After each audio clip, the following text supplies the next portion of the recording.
Rexbeti folding saw. They make an 8-inch version and an 11-inch version. This is the 11-inch version of it. It's pretty sharp.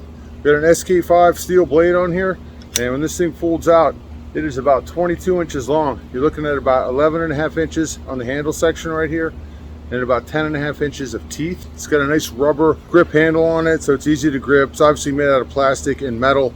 You got a hole in here if you want to hang it up. It's foldable, and it's got a little locking section on here, so it locks into place dead straight like this, or if you want, you can press this down and it locks at an angle like this. I prefer to use it like this, and I'll test this for you. The blade connects to the handle right here, and when I got it, it was very tight, so I was able to back this out. You can either use a Phillips head or a flathead.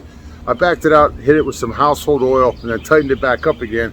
That made it a lot easier to unfold and fold up and still keep the tension on here, so it's good. I cut off a section of one of these cedars behind me that was dying off, so I could show you how easy this thing cuts. It's too cold for me to cut out where the tree actually was because it's so windy right now that the wind's whipping through there and you wouldn't be able to hear the microphone.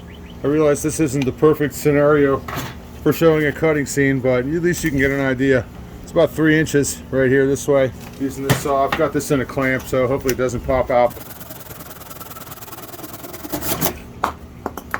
Not bad. Tree's dying off a little bit. Cut through there pretty good. This is the Rexbeti folding saw, 11-inch version.